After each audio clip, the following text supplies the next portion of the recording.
अस्सलाम वालेकुम ji, this is Saad from Innovators. आज का हमारा टॉपिक मॉडिफिकेशन से ज़रा हट के है। आज हम आपके लिए लेके आए हैं एक इलेक्ट्रिक स्कूटर का ऑनेस्ट रिव्यू।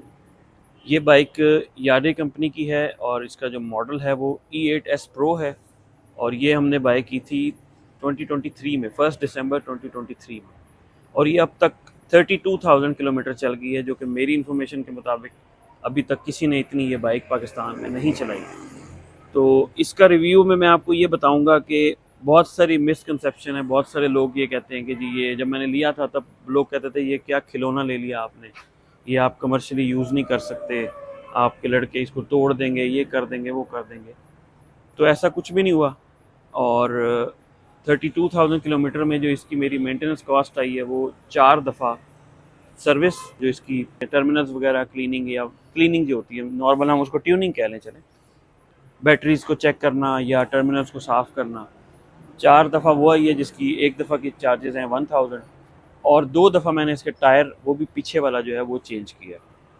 वो ऑलमोस्ट 4500 to 5000 का आपको टायर मिल जाता है। अच्छा, मुख्तलिफ कंपनीज़ के आ गए हैं। इसके अलावा इसके ऊपर मेरा आज तक कोई 1 रुपया भी नहीं लगा।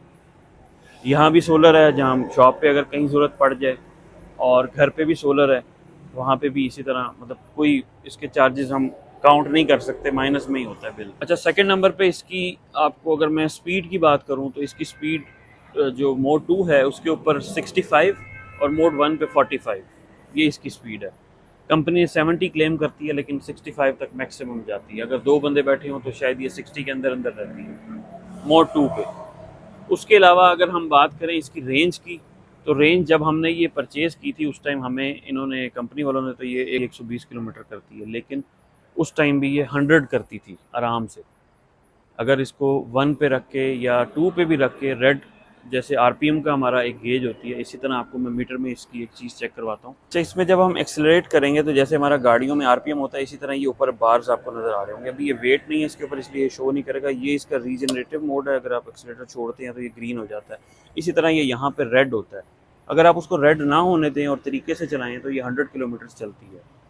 अब आके 30,000 किलोमीटर के बाद इसकी रेंज 70 to 80 पे आ गई है, मोड 1 पे भी।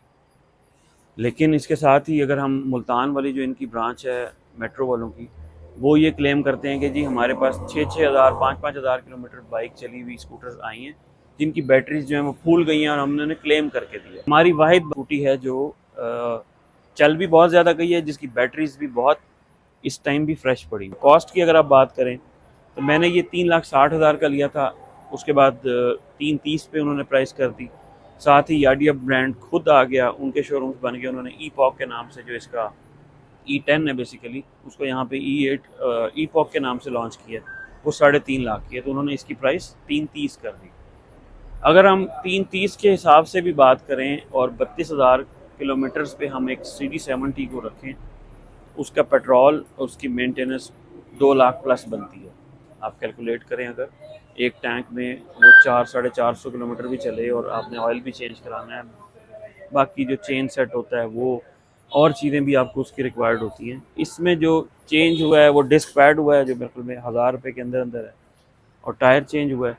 और इसके अलावा मैं ख़ुद से अगर इसको मेंटेनेंस के लिए सर्विस करवा लूँ तो करवा लूँ। इसके अलावा इसका कोई एक्सपेंस नहीं है। अच्छा, अगर हम इसके लोड की बात करें तो जैसे कि लोगों ने कहा कि ये खिलौना है, ये आप शॉप पे यूज़ नहीं कर सकते और लड़के चलाएंगे, ये कर देंगे, वो कर देंगे, ऐसा कुछ नहीं हुआ। मैंने इसके ऊपर मैक्सिमम लोड भी डाला है, यानी 2 बंदे भी और 2 बंदों जितने वज़न का सामान भी उन्होंने पकड़ के इसको इधर से उधर मूव किया। अच्छा, अगर इसकी बैटरीज़ की बात की जाए तो बैटरीज़ ऑलमोस्ट 90,000 से 1 लाख रुपए की हैं और पुरानी भी एडजस्ट हो जाती हैं। और अगर 50,000 किलोमीटर के बाद आपको बैटरीज डलवानी भी पड़ जाती हैं तो आपकी बाइक दोबारा से रीन्यू हो गई, आप फिर उसको 50,000 किलोमीटर चलाएँ, तो कॉस्ट इफ़ेक्टिव थोड़ी सी नहीं है, बहुत है। एक दफ़ा आपको ऐसा लगता है, आप CD70 लेने जाते हैं, वो 2.25 लाख रुपए की आपको मिलती है रजिस्ट्रेशन करवा के। तो ये no doubt top of the line model था उस टाइम का, जब मैंने ये परचेज़ किया था। और उस टाइम इलेक्ट्रिक की रेंज में ये सबसे महंगी थी। मैं इन नॉर्मल बाइक्स की, स्कूटर्स की बात कर रहा हूँ। अगर हम बड़े ब्रांड्स की तरफ जाएँ, जो कि यहाँ कराची में जिनकी डीलरशिप्स हैं, वो नो डाउट 13-13 लाख रुपए की बाइक्स हैं, वो कैटेगरी और है। ये स्कूटर की बात हो रही है जो यहाँ पे 1.5 लाख, 2 लाख, 2.25 लाख से शुरू होकर ऑलमोस्ट 2.25 तक जाती हैं। मैं समझता हूँ कि अभी तक उनका कोई अच्छा रिव्यू किसी ने नहीं दिया, अभी तक नहीं पता। लेकिन ये ब्रांड जो है, ये आप मलेशिया में, चाइना में आप सर्च करें तो इस ब्रांड को ढूंढने की आपको ज़रूरत नहीं पड़ेगी, आपको पता चल जाएगा। आप गूगल कर सकते हैं। अगर आप इसको गलत इस्तेमाल करेंगे तो ज़ाहिर है वो बैटरीज भी फूलेंगी, केयर नहीं करेंगे। अब जैसे हम इसको चार्ज 5 घंटे से ऊपर हम इसको चार्ज नहीं करते, एक टाइम सेट किया हुआ है कि उस टाइम के अंदर इसके जहाँ पे चार्जर लगा हुआ है वहाँ पे इसका प्रोटेक्टर लगा हुआ है, वोल्ट एम्पेयर दोनों चीज़ों को मॉनिटर करता है, दोनों को कम ज़्यादा नहीं होने देता।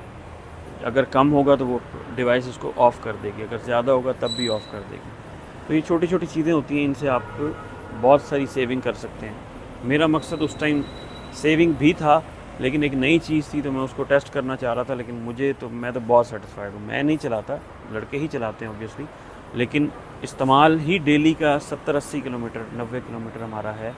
इस वजह से हमें ये कभी आज तक कोई प्रॉब्लम नहीं। तो इलेक्ट्रिक बाइक्स में अगर आप कहें तो ये अब तक की बेस्ट ऑप्शन है। इसके बाद अगर इसका नया मॉडल जो है वही अगर कंसीडर किया तो करेंगे, इसके अलावा कोई भी नहीं। ये थी आज की वीडियो।